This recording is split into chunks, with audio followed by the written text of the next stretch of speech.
Hi there, and welcome to another Mickey's Roundtable adventure. For this adventure, I decided to head over to the parks here at Walt Disney World in Florida to celebrate the return of all-day park hopping. So in the before time, back before the COVID pandemic, if you had a park hopper ticket, you could go to multiple parks during the same day, anytime during the day. You could hop from Epcot to Magic Kingdom to Hollywood Studios, Animal Kingdom, whatever you wanted, whenever you wanted.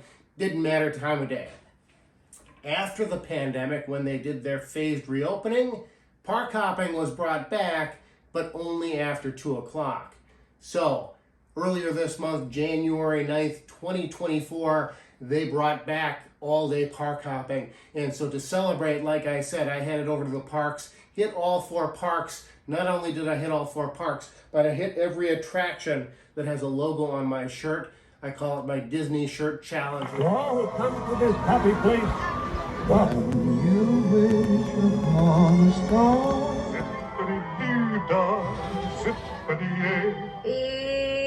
It's supercalifragilisticexpialidocious. Who's the leader of the front that's made for you and me?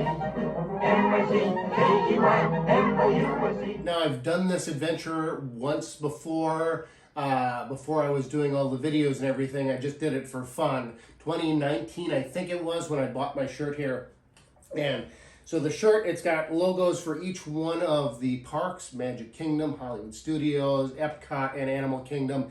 And then there's individual logos for individual attractions or lands, areas within each one of those parks. So when I did this before, all-day park hopping was a thing. And so I was able to do every attraction on the shirt, with the exception of the Walt Disney World Railroad. It was closed for a pretty extended refurbishment, so I wasn't able to do that one. But this time, since the railroad's back open, everything's open, park hopping's back open, I was going to be able to hit all of them. Since most of the attractions, or the park with the most attractions, I should say, on the shirt, with logos on the shirt, is at Magic Kingdom, that was my original plan, that I was going to start at Magic Kingdom, get those out of the way, and then do the other parks, since there was only 1 or 2 attractions at each one of those other parks. And a friend of mine that was going to come with me says, well, you know, Animal Kingdom starts an hour earlier. They open up at 8, and Magic Kingdom and the other parks, I think, opened up at 9. So it's like, oh, that's actually a very good idea. You could save yourself an hour. So, and there's only 2 attractions on here for Animal Kingdom. So we headed to Animal Kingdom first, did the rope drop thing. All right, guys, have fun! Have a magical day! Later. But in a nice way, not in the mean way. And then headed straight over to Expedition Everest. That's there. And the other logo on the shirt is Dino Land USA. Doesn't say any specific attraction on there, it's just the Dino Land USA logo. So I thought, okay, we'll just wander through Dino Land USA on the way to Expedition Everest. Expedition Everest was delayed open. They had some mechanical or maintenance issue, who knows. Anyway, we got over there and it was closed, and so we had to wait a little bit, and wait a little bit, and wait a little bit, wait a little bit. And finally, we could see they were testing the trains on the track up there, and they were empty, no guests or anything. And then I think there was one time where you could see cast members that were doing the ride through. And all right, finally it opened. And so we were able to ride Expedition Everest. That is a fun attraction. I'm glad that one is on the shirt, because I love doing that one.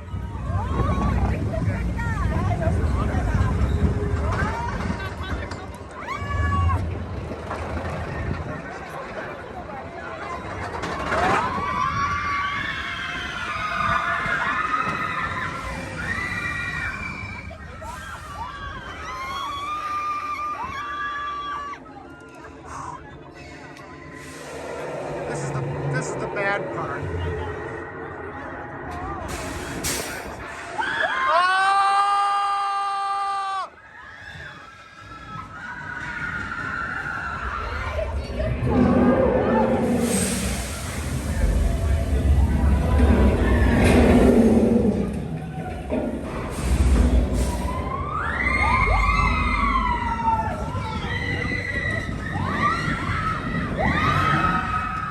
But it ate up a little bit of time, but that's okay. We had the whole day ahead of us. Then instead of taking the bus to Hollywood Studios was the next park that we were planning on going to. Instead of doing that, we drove back over to Hollywood Studios and parked there for the rest of the day. Headed on in there, and 2 attractions on the shirt there. Well, 1 and 2, depending on how you look at it. Star Tours, and then there's a logo on here for Hollywood Studios. And because the icon for Hollywood Studios, it's not the Chinese theater, it's the Tower of Terror. It doesn't say Tower of Terror on there, but there's a picture of it. So I'm like, okay, my rules, I can kind of decide. So I love Tower of Terror, it's a fun attraction. And so we did decide to go on that. Now that one wasn't down due to maintenance, well, half of it anyway. Tower of Terror, the way they do it, there's 2 sets of elevators on each side, and so if one set is down for maintenance, they can still run the other side and the ride can still operate it. Attention hotel guests. The Twilight Zone Tower of Terror is experiencing technical difficulties. At this time, only half of our service elevators are operational. So then it takes a little while longer to go through the line. One stormy night long ago, 5 people stepped through the door of an elevator after a nightmare.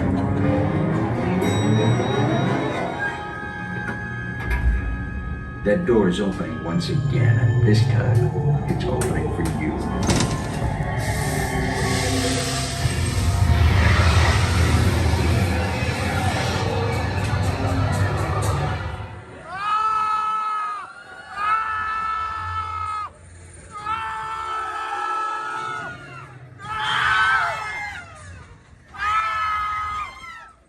So yeah, that ate up a little bit more time.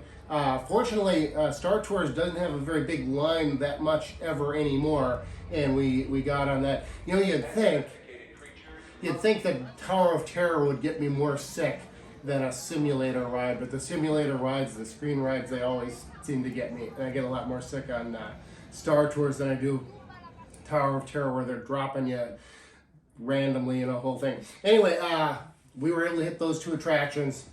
Then it was on to Epcot, and so we took the Skyliner via the Caribbean Beach and the Riviera Resort and headed on over to the World Showcase. There is a World Showcase logo somewhere on here. Oh, there it is. There's one. But there's not a specific attraction or a specific country or anything like that, so we made our way through and around the World Showcase, headed to Spaceship Earth, which is the other attraction that's located on here. Oh, there it is, Spaceship Earth. And this one says Epcot Center. Anyway, so we were going to ride on Spaceship Earth, but then another ride down for maintenance issues, concerns, whatnot. And so it's like, okay, we'll, do we wait for this to come back up? It might take, 5 minutes. It might take 5 hours. You don't know. And so we decided, okay, we're gonna head over to Magic Kingdom and get everything done there, and then we can hop back over to Epcot. So it was kind of nice. We made it to Magic Kingdom before 2 o'clock or around 2 o'clock, which is when the old park hopping rule said you could start park hopping, but we already had 3 parks under our belt. This was our 4th one, and we were just missing the 1 attraction back at Epcot at that point. So we headed on in. We're able to hop on the Walt Disney World Railroad, the one that I wasn't able to do last time I did this kind of adventure. Took the train all the way around to Storybook Circus. So from the train station there at Storybook Circus, we were able to hit Dumbo. Then we headed over to It's a Small World. And then right down the way, just inside Liberty Square, there was the Haunted Mansion.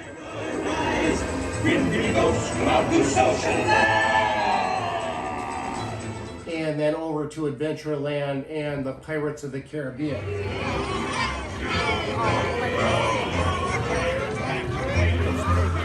Now at this point, we had some strategy to try and figure out. There was some weather approaching. You could look at your radar map on the app. We were going to get hit by a pretty substantial storm, but guess what? Yeah. Space Mountain was down for a maintenance issue or something. So we decided, okay, we'll head back over to Epcot, and if Spaceship Earth is open, then we'll hop on that, do that real quick, and then back to Magic Kingdom. And hopefully then, by the time we do that, Space Mountain will be open again, and we'll be able to finish up the day. So we got over to Epcot. Spaceship Earth was reopened, and the line was not very long at all. So we were able to hop on that, and then back on the monorail, and back over to Magic Kingdom. So when taking the monorail between Epcot and Magic Kingdom or vice versa, there's not a direct line. You have to change monorails at the Transportation and Ticket Center. That's where the main parking lot is for Magic Kingdom. And so we got there and checked the app, and Space Mountain was still down. We hadn't had anything really substantive to eat, and so we thought, okay, we'll head over to the Grand Floridian, and we'll grab something to eat there. So we got in the line for the resort monorail, and that's when that storm really hit. And normally the monorail does not go down for weather unless it's really, really bad. And it went down for weather for a little bit. We had to wait there. It's amazing to me. You get rain and heavy downpours and really bad weather in Florida from time to time every day. Yet they don't have huge covered areas. That whole Transportation and Ticket Center should be one giant covered building. The parking lot should all be a big covered parking ramp, and you should never have to get out into the weather until you get to Main Street USA and whatnot. It just seems crazy that you're standing in line for the monorail and you got to shield yourself with the umbrella because there's not enough coverage. They've been doing this for 50 years. You'd think you'd figure that out by now. Rant over. So we stopped into the Gasparilla Grill, is the quick service restaurant there at the Grand Floridian, grabbed something to eat, and while I'm enjoying my Italian sandwich, I think, something like that, keep checking my app, and hey, Space Mountain is open. Fantastic. So as soon as we finish our food, we'll head on over, and before we left the restaurant, it went back down again. We headed over there anyway, jumped on the monorail, headed into the park, and headed straight for Space Mountain. And there's cast members standing out front, and I went over and I talked to them, and they said, well, we're thinking this time it's going to be down longer than the previous downtime. Didn't know how long it was going to be, so I thought, well, plan B, or plan P, as it were, we headed over to the People Mover, jumped on that, and went into Space Mountain. So the People Mover winds its way all the way through Tomorrowland and actually goes inside of Space Mountain. Now, when Space Mountain is down for a maintenance issue, well, the maintenance guys, gals, they gotta see what they're doing, right? So they turn on all the lights. So if you're ever on the People Mover, when Space Mountain is down, you get to look inside and see what it looks like. So that's kind of cool. And for the sake of my list, for the sake of hitting all of the logos that are present on my shirt, thought, well, does this count? I was actually inside the building, so I didn't ride the ride, but I was, so does that count? Oh, well, might have to do. They said that it probably wasn't going to reopen until close, hopefully before park close at 10 o'clock. And, well, we could have waited. We could have, call it a night. We headed back over to Hollywood Studios where we had parked, and my friend drove home, and I thought, Magic Kingdom is on the way home for me, so I'll stop back at the park. So I did that, and I got back to the park and went inside and went all the way over to Space Mountain. It was still closed, about 9 o'clock. Park was open till 10. And, boy, okay, so let me wander around a little bit. I can wait. I'll wait it out. We'll see what happens. And about 10, 15 minutes after 9 o'clock, all of a sudden, the cast members are all standing out front, and somebody comes over and they talk to one cast member, and then and talks to the other one, and then they start moving ropes and things, and it's like, ooh boy. And it was reopened, and I managed to get in a very short wait time because I was right there when it reopened. Anytime an attraction reopens after a fairly long period of time like that, you can jump right on it. So I did that, and that's a fun ride. And I managed to achieve my goal of hitting all of the parks and all of the attractions on my shirt in one day. And Didn't use a lightning lane either. That was an option that I thought about doing, but because there's quite a few rides, but not so many that it was like seemed like it would be necessary. So that made for a very long day, but a fun adventure, and it's done. I never have to ever do it ever again. You can do a park hopping adventure. I've done it several times, but you can kind of pick and choose and do what you want to do. You can do what's on your shirt, or you just say, yeah, we're going to do a character in each park, and a ride in each park, or a roller coaster in each park, or whatever it is you want to do, and make for a fun day. And so that's it for this adventure. Stay tuned for my next adventure. I think I just went and talked about downtimes. So I headed over to Country Bear Jamboree, and for its week before its last show and its very last show, and that's going to be my next video. You're not going to want to miss that one. Hopefully I'll be able to do that maybe next week, maybe this week if I'm feeling very eager and whatnot, but we'll find out when it happens. So until then, this has been another Mickey's Roundtable Adventure.